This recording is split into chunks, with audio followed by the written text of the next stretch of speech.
Bonjour. Alors du coup, on va vous présenter un diaporama pour vous présenter l'association. Du coup, je me présente aussi. Je suis Caroline Ostiou, maman de Isée, Green de B et secrétaire de l'association. Amy qui se cache derrière. Clémence, bah forcément, mais tout le monde la connaît, Clémence, présidente. Et Alors moi je suis Amy, je suis du parti du conseil d'administration de Gris France et je suis la maman d'Apolline Green 1. tu veux te représenter. Et Clémence, donc la maman d'Arthur Green 1. Voilà. Donc, Gris France est une association de loi 1901, donc créée en août 2023. Reconnue d'intérêt général et qui a pour but de faire connaître les maladies des gènes GRIA, GRID, GRIC et GRIN.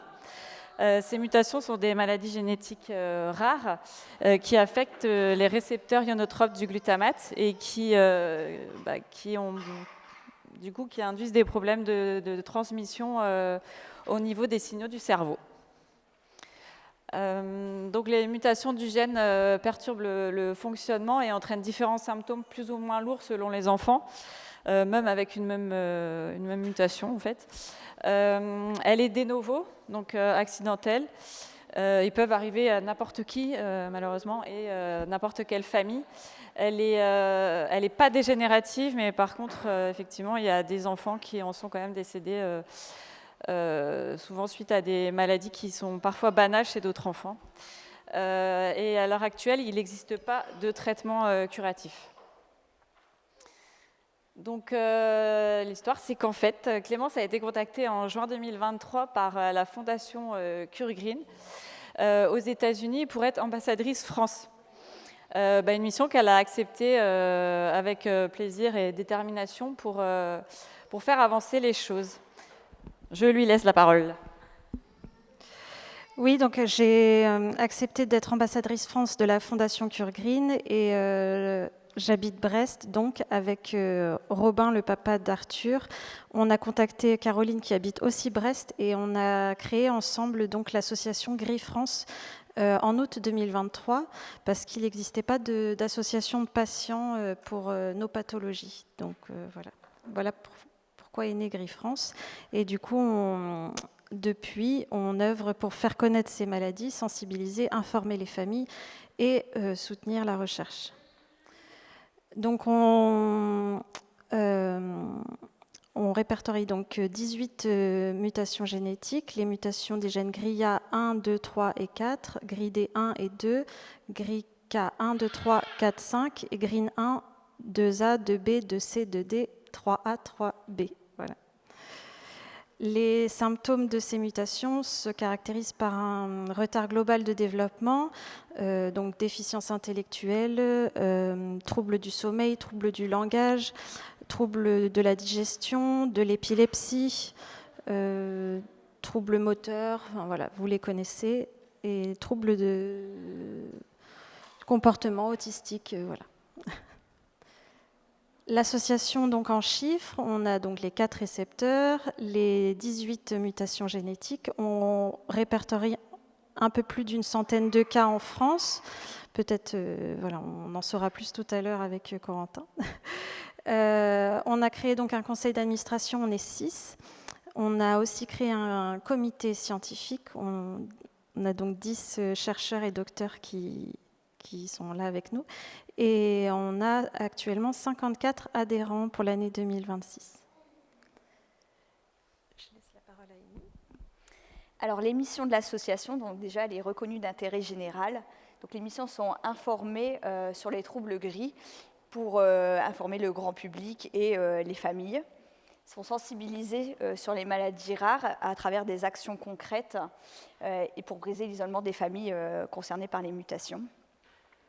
Soutenir moralement et financièrement les familles qui sont touchées par toutes ces mutations, promouvoir la recherche et la collaboration scientifique, collaborer en créant une communauté solidaire qui s'engage, et mobiliser en travaillant avec les experts et les experts médicaux et scientifiques pour améliorer la prise en charge des enfants.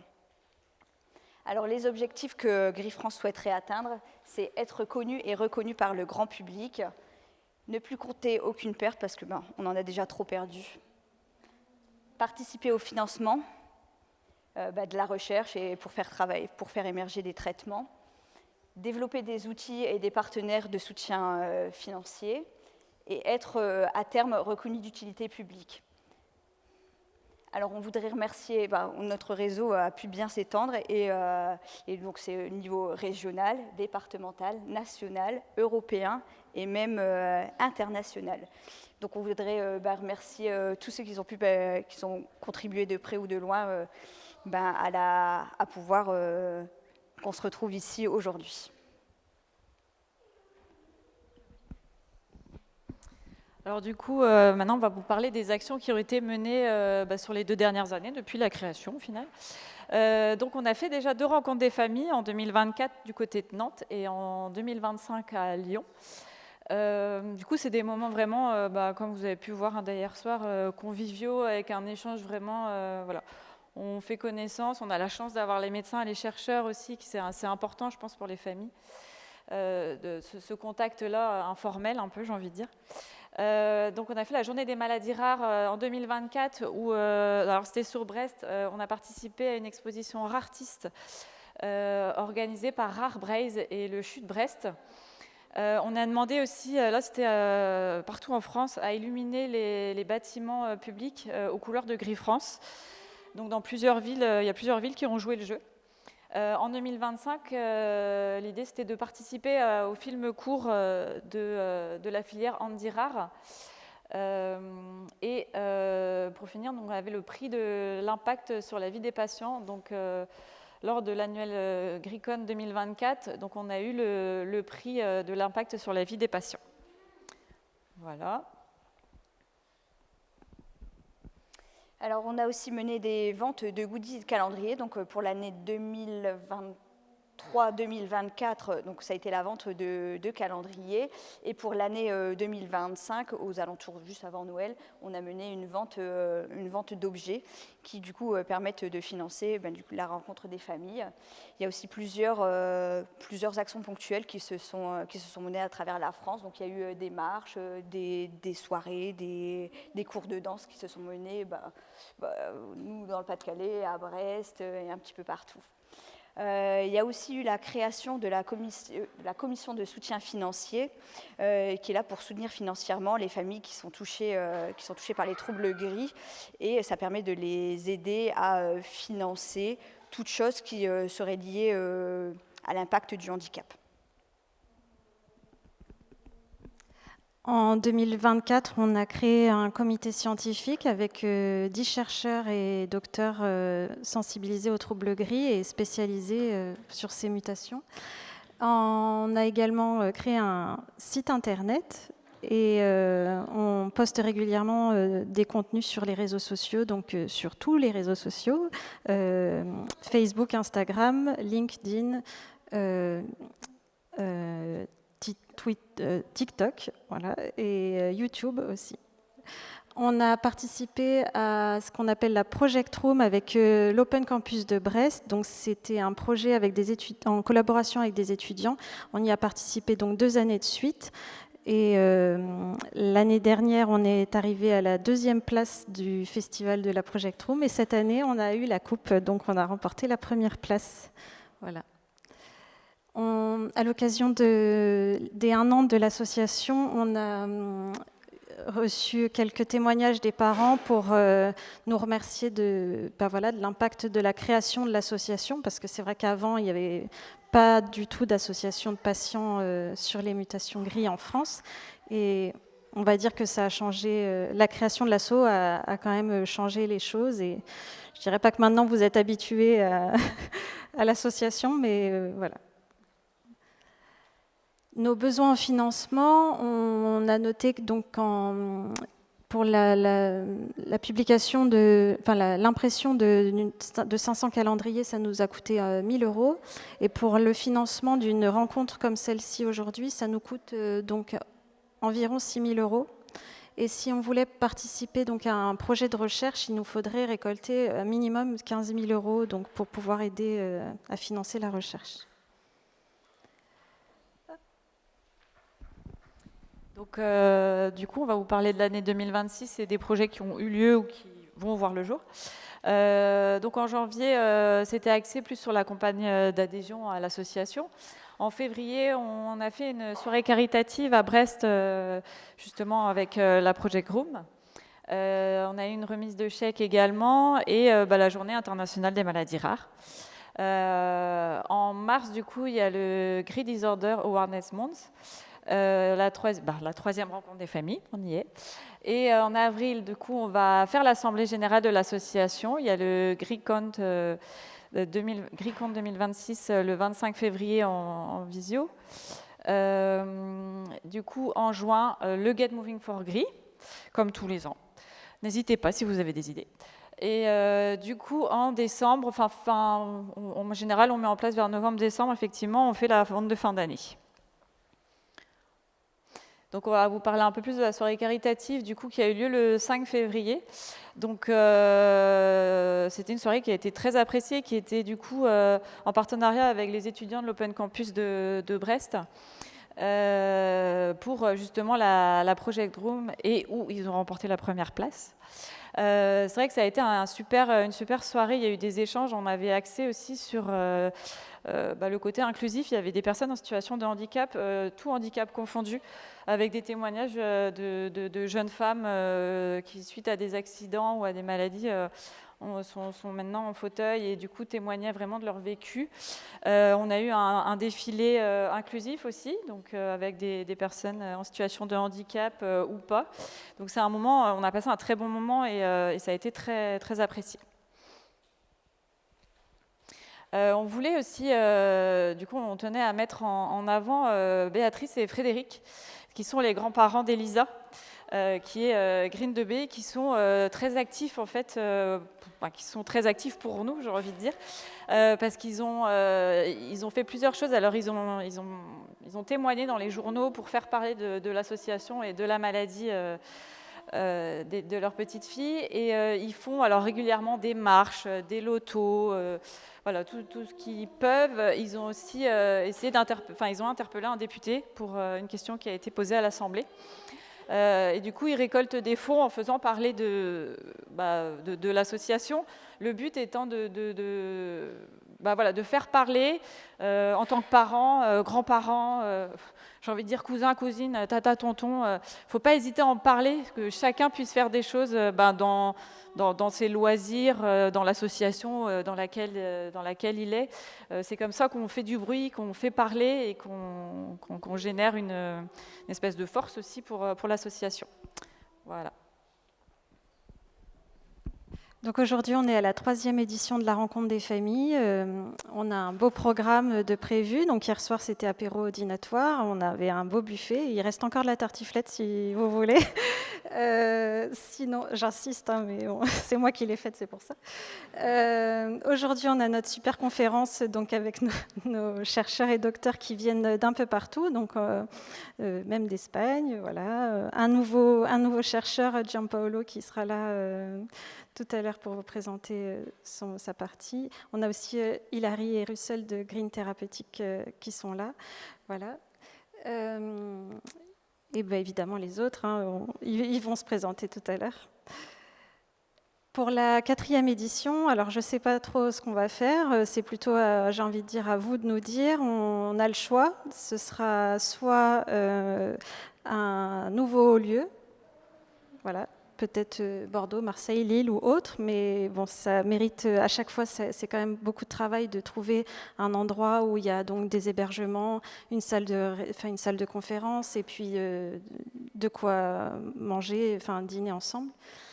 On pourrait également refaire dans les villes où on est déjà venu, donc comme ici, Lyon ou Gorges la première année, à côté de Nantes. Et sinon, on pourrait éventuellement faire une rencontre en visio.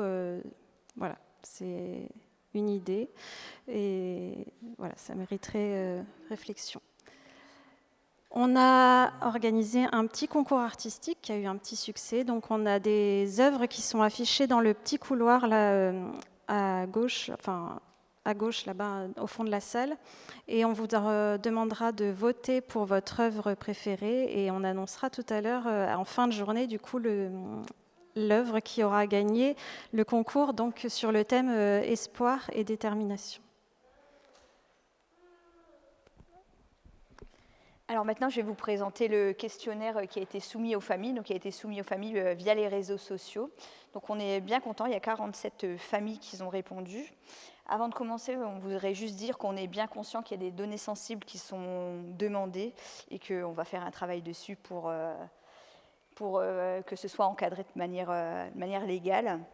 Il y a aussi le gris census qui a été fait aux États-Unis, et on espère que les informations viendront jusqu'à nous pour aider nos chercheurs.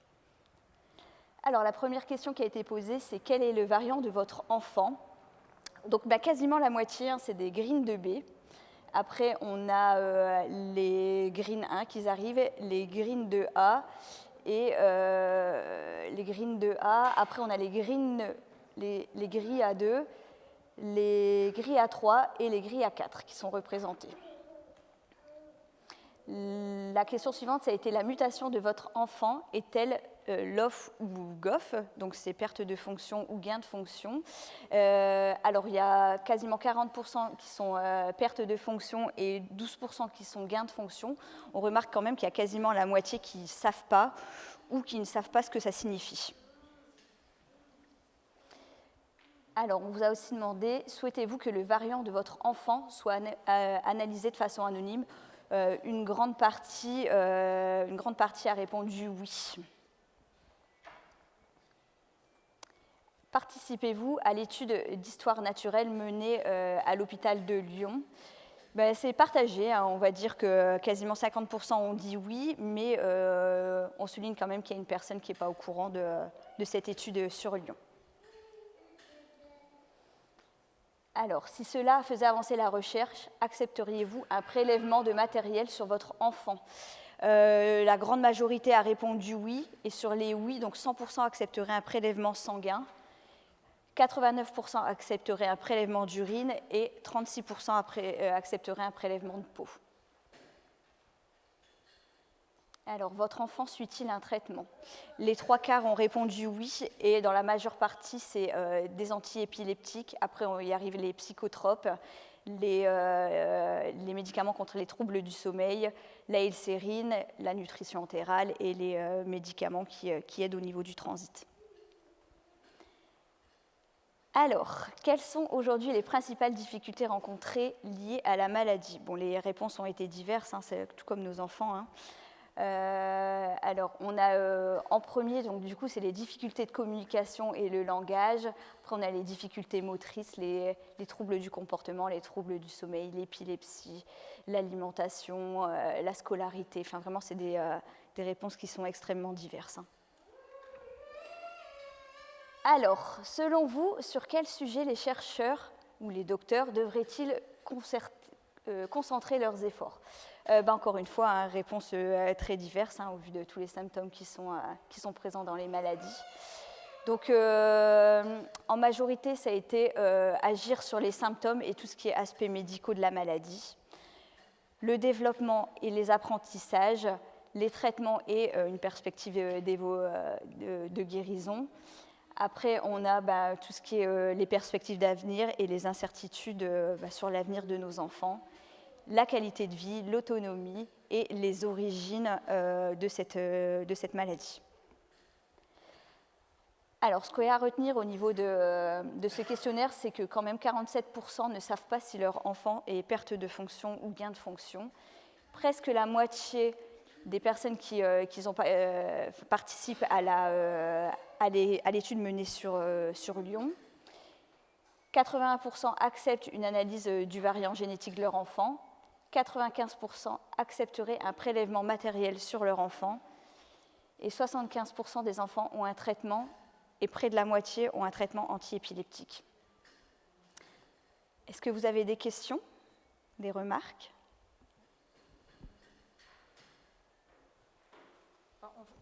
On vous remercie du coup pour votre attention et on espère que vous avez bien compris tout ce que l'association peut faire pour vous. Et voilà. et on Merci. reste disponible.